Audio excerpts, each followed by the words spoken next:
Do everything sounds good. Wait, do everything?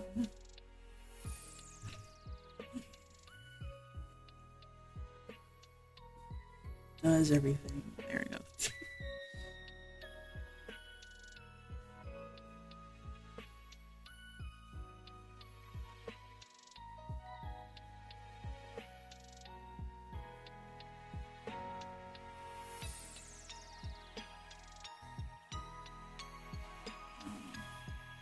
I want to move the mic closer to me.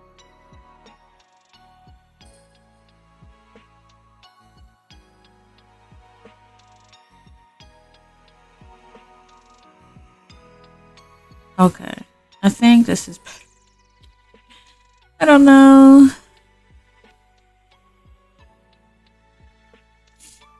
Hopefully I didn't mess up the mic. I probably did at some point.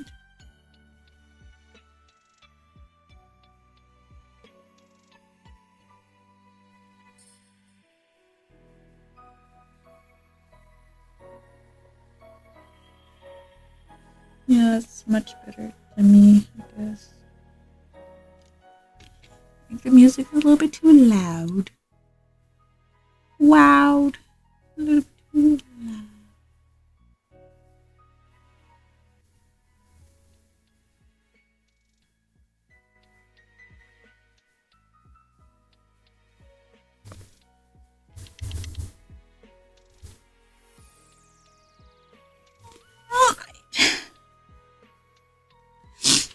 So, we last left off at Verlaine finding Dazai. We last left off with Verlaine finding Dazai in his little crate house. He lives, like those moving crates, storage crates, yeah, like construction and whatever. I don't know. But he found him there, and Dazai gave him some of the Port Mafia's secrets because he wants to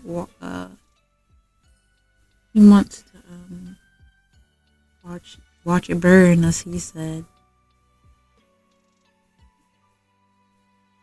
Oh.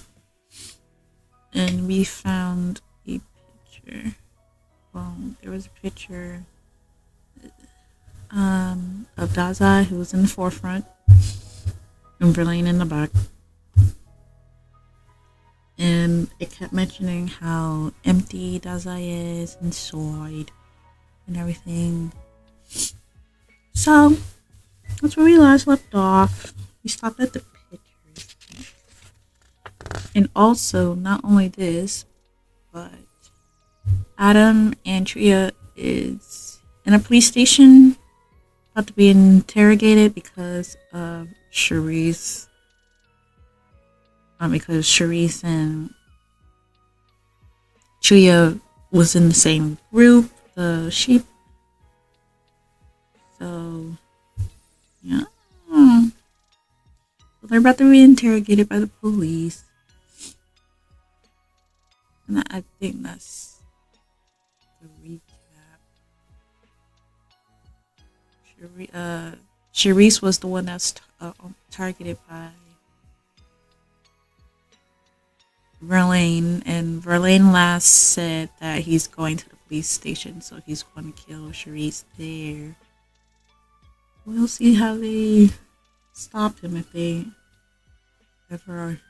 Well, they are going to. Which I don't think so. I think Charisse is going to die. Along with the police officers.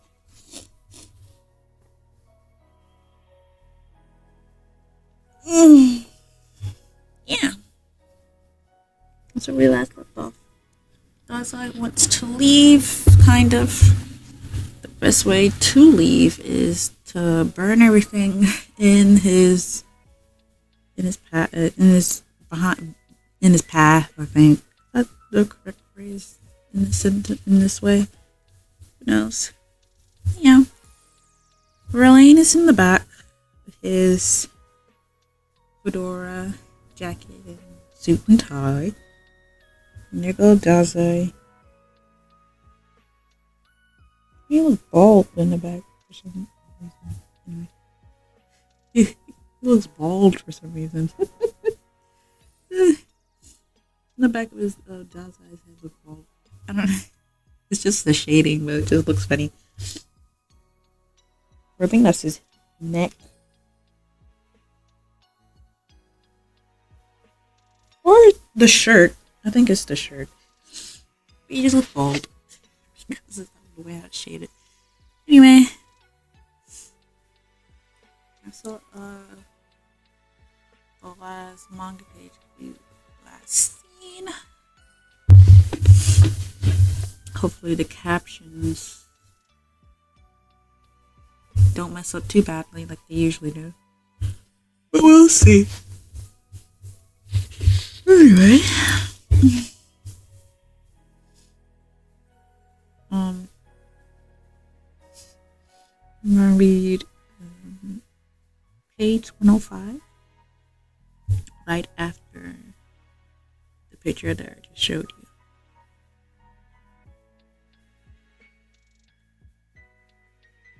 Yeah, I'm just going to continue there. So the door to the interrogation room opened 1,448 seconds after Master Chuuya and I were led inside. Hey, there was only a woolly-haired detective who had been present when Charisse was arrested. He was holding a ceramic bowl containing some sort of liquid. He then sat on the other side of the desk and began pulling out a solid form said liquid with a pair of chopsticks. It was a shoestring-shaped substance, mainly made from starch, gladian, and gluten. I think that's how you say gladian. Gladian? It's Gliadin. I never heard of that word before, so I'm not saying it properly. He promptly began to eat said substance. The detective noticed me staring and lifted his head back up. What's the matter, foreigner? You never seen udon before? I love udon. It's my favorite noodle, along with, instant. He smirked, then continued to eat as steam brushed against his face. Where's ours? Master Chuuya bluntly asked. What? You want some? I figure all that money you making in the gemstone black market, you wouldn't care for peasant food like this anymore. Master Chuuya crossed his arms and stared at the man. Black market? Hold up. True, I work in a small jewelry store, but we're licensed. You want to see my employee ID? I'm not interested in your fake ID. The detective cocked his head and chuckled. So who's this foreigner with you anyways? He asked, pointing his chopsticks. Yeah, this is still Adam's POV. I'm like, I think this is like, yeah. No, was last chapter his poet? I think so. Master Chuuya is simply my chapters, by the way, not the story official chapters. Master Chuuya simply shrugged without giving an answer.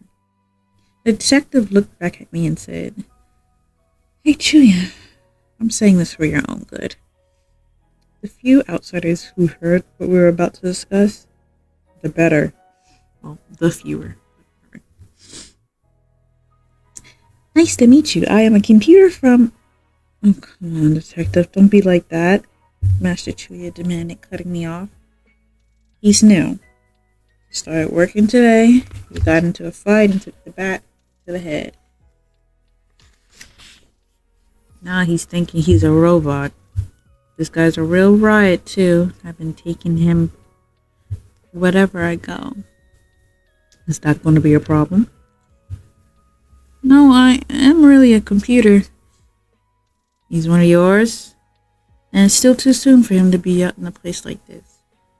Come on, I'll show you out, said the detective as he stood up and knocked on the door. Get him out of here. A large man in a police uniform entered the room without making a sound and grabbed my arm. I was right about to protest when I saw out of the corner of my eye Chuuya was giving me a signal. He was bending his index finger towards the door from under the desk. He looked at me and faintly pointed his chin at the door. It was clearly a nonverbal signal. He was trying to tell me something that he did not want the others to hear. Perhaps that's why he made up that story to get me to leave.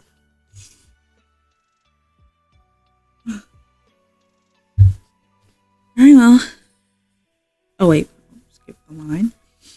Then there's only one thing for me to do. Very well. I'll be waiting outside. I respectfully bowed before retiring from the interrogation room at uninformed officer.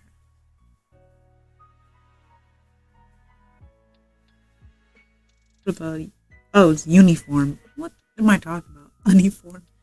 Uniform officer. Once the door closed behind me, the officer and I started walking. Excuse me, officer, I began after we'd taken around 10 steps. What do you think it means when someone bends their finger towards the door twice? What? The officer cocked his head curiously. I mean, a gesture when you bend your finger like this while pointing at the door. I repeated as I pondered the situation. Master Chuuya was indirectly telling me to leave because there was something he wanted me to do out here, as he himself was unable to leave the interrogation room. What we needed to do at first and foremost was to get Sharice at the station, since he might be assassinated before we can get the chance to move him somewhere safely and set up a trap. However, the city police already knew we were trying to take him somewhere.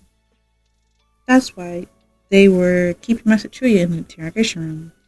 And, well, I understand now. The officer glared suspiciously at me after my sudden announcement. What exactly do you understand? That gesture was an order. Master Chuuya was trying to tell me to sneak into Sharice's cell and save him while he distracted the other officers. Sneak into the cell, huh? The officer nodded. Sneak into his cell. Oops, it appeared that he was on to me. That was not ideal. Officer, look over there. Great tactic. Look over there and start running.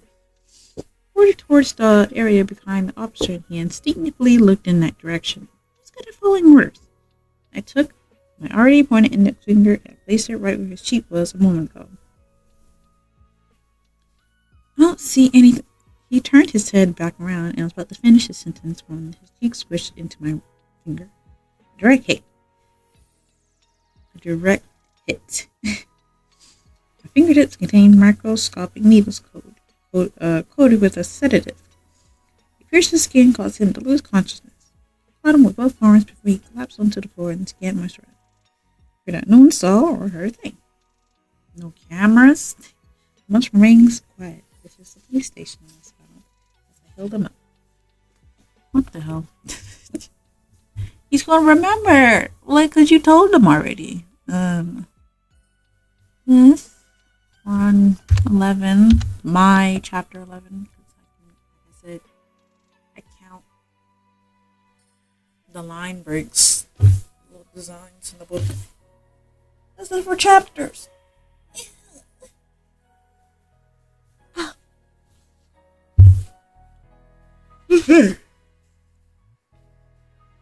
Chuuya sat with the sourest of faces.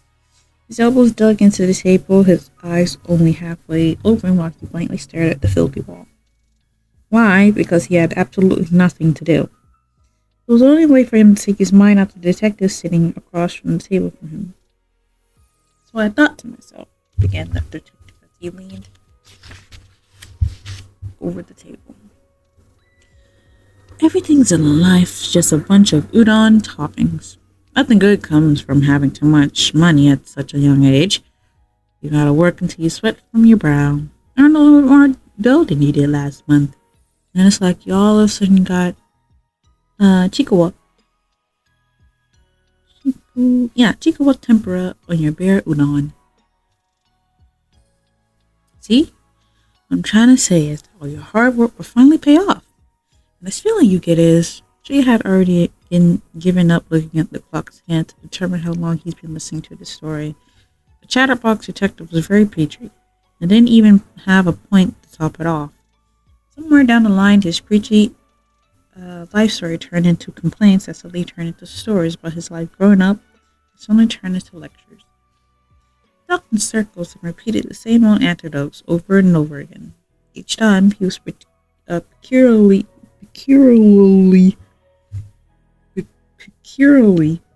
elaborate with the fine details. No matter how many times the detective told the same stories, his eyes lit up with delight as he was revealing truths that no one in this world had ever heard before. So when I was assigned to the station, I thought to myself, this guy uses way too much hair drop. It looks sticky, really. Chuuya wasn't listening. He simply stared at the single point in space and tried to survive. It was a voluntary interrogation session after all. They didn't have a warrant for his arrest, so the police couldn't legally lock him up. Chuuya could have simply gotten on his feet and left, but he didn't care.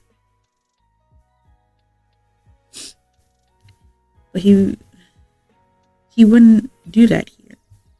He had to buy time until Adam could save Charisse. Therefore, he needed to keep the detective's eyes on him and him alone. He just had to endure this, telling himself over and over in desperation, I am but a pebble on the side of the road. See, back when I was young, it felt like the end of the world, admitted the detective, nodding with a smug look on his face. I didn't have a job. I was hungry. My brother got fed up and landed me a gig as a security guard. It was rough. Let me tell you. I wouldn't be able to imagine it, I bet. I mean, you wouldn't be able to imagine it, I bet. My coworkers quit almost as fast as they started. It was either that or they all ran away. I managed to survive thanks to cuts alone. Yeah. That's what you need. Guts. Hey, said Chuuya, unable to take it anymore. How much longer do you plan to bore me today? The detective raised an eyebrow and smirked as he's been impatiently waiting for this moment. All you need to do is sign here and you can go. You're free to take Charisse with you as well. And he took out a sheet of paper from his pocket and slid it across the table. Chuuya was silent. It was a consent form asking for cooperation with evidence collection and prosecution. Specifically, Chuuya and Charisse would be released in return for confidential information. This was a plea deal. And here, confidential information meant intel Chuuya had from the Port Mafia. You asking me to sell out the Mafia? He asked quietly. Well, you don't want to leave your friend here, do you? The detective smiled, but his gaze was sharp. Your circumstances seems complicated. Don't worry. There's only one thing I'm interested in. Squashing the Port Mafia's black market.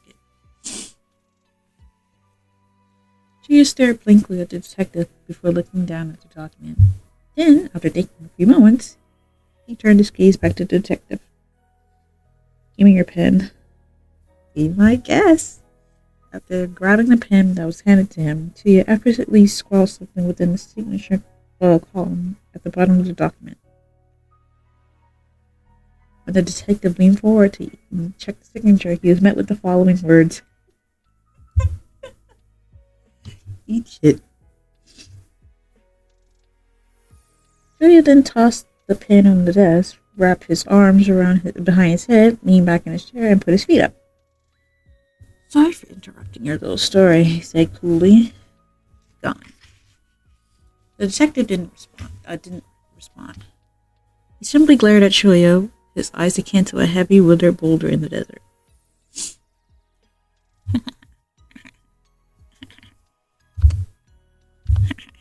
He showed him.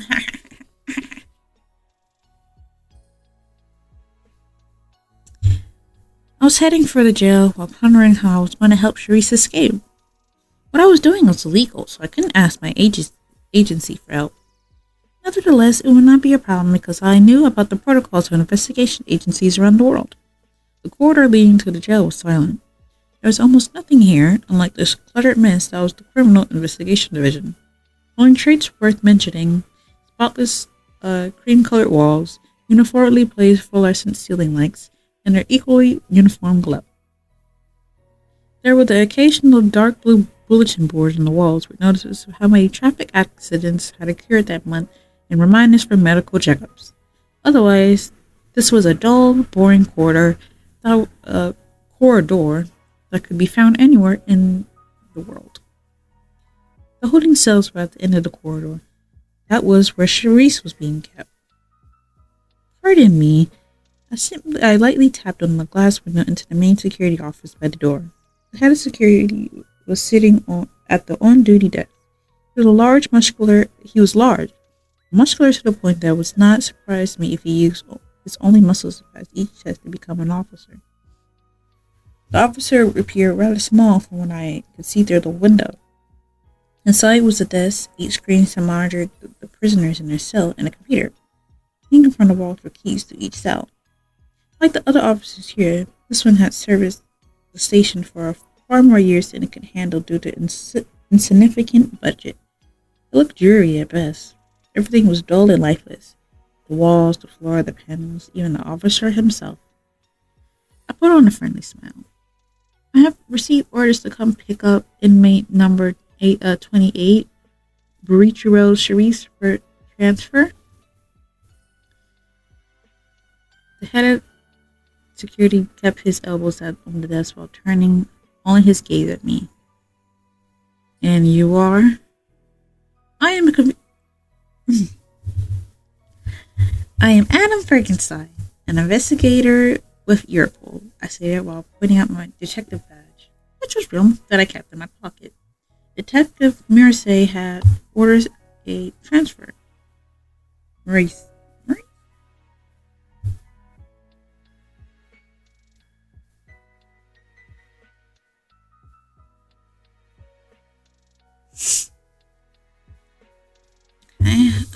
The man said apathetically at the badge.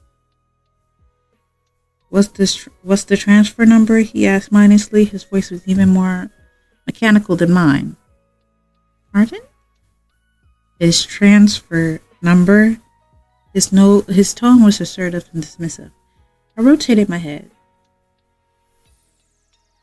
Oh, his transfer number. Yes, his transfer number. Yes, his transfer number. Of course. You don't have to say it 3 times, man. The transfer number is 219-88126. I replied with a grin. The guard began checking the computer in front of him. I watched from a slight distance and hacked I watched from a slight distance and hacked the police station network. Took control of the email servers from the back door I had created in the interrogation room and copied an email with past transfer instructions inside. After that, I rewrote the number on the screen, which displayed the moment the head of security. After that, I rewrote the number on the screen, which was displayed the moment the head of security computer searched for the requested transfer number. 219-88126. Yeah, we're good to go. This head of security seemed none of the wiser as he unlocked the jail door for me using the control panel in front of him. I appreciate it. I like it. When I bowed to him, he waved me off as he could not care less. This is why you cannot rely on humans. They are flawed. A machine would have never fallen for such a trick. It made absolutely no sense that robots always lost to humans in films before they completely wiped them out. Nonetheless, this is because of their defective nature that I was able to continue the mission with ease. I stepped over the threshold and into the jail proper.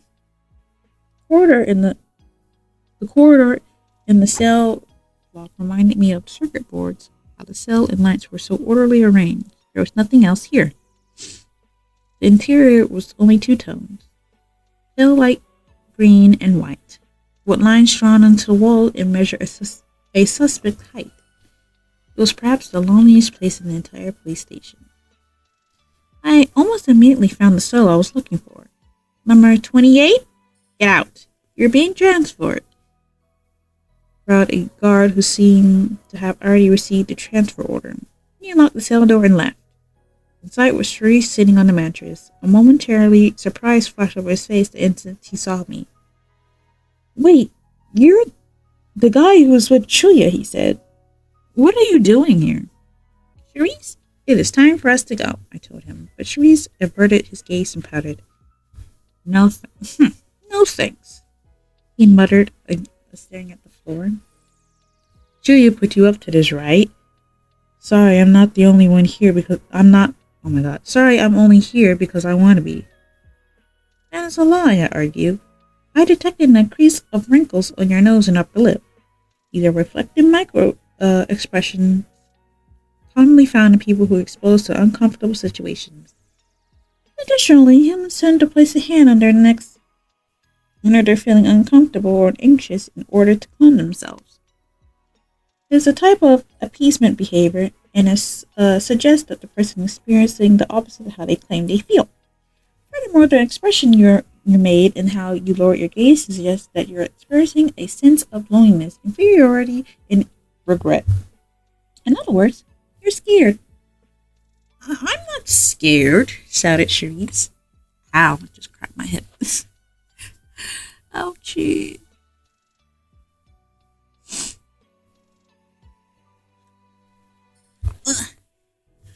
Out of the corner of my eye, I saw a guard who was waiting by the entrance glance his way. I need to get out of here before the guard grew any more suspicious. We do not have time, I patiently told Cherise. If you wish to complain about me or Master Chuuya, I will be glad to listen when we get out of here and somewhere safe. What you need to do now, though, is stand up and follow me. I do not believe that should be difficult a task for a human. Said I'm not coming with you, and that's that. Hissed Cherise, after crossing his arm, not a textbook sign of defiance. I don't like you. I don't like what's happening. I don't like how all my guns were apparently confiscated. All this happened because you two showed up, you know. How are you gonna make it up to me? It's not our fault that his weapons were confiscated, but this is no time to argue over facts. Why did I even get dragged into your problem? I didn't even do anything to deserve being assassinated. You need to apologize. Tell me you're sorry or do something about my guns that got taken away. I'm gonna be the king, so show me some respect.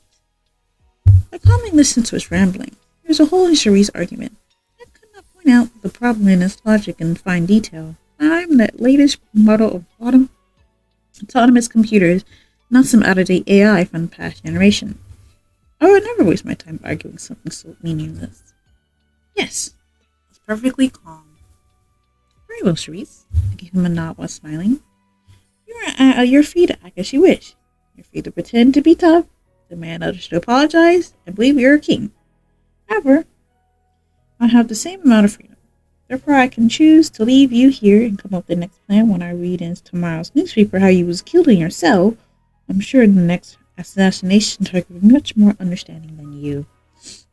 I checked my internal feed, my emotion mimicry module. An entirely irrational module really was buzzing with activity and appeared to be influencing my remarks. Allow me to be straightforward. I do not care what happens to you, I declared. In fact, I find it extremely toxic. According to my risk evaluation module, I will have a higher chance of success if I left you behind and start looking for the next target instead. Do you know why I'm opting not to do so? I ran a self-diagnosis of my emotion mimicry module. But simply, there seemed to be a shift towards frustration. I could have ignored this emotional designation or even severed it since I am not a defective human. I chose not to. There's only one reason why I'm not abandoning you. You mean nothing to me, but you mean something to Master Chuuya. I do? Yes. Cherise showed signs of fear due to my sudden change of attitude. Why would Chuuya want to protect me?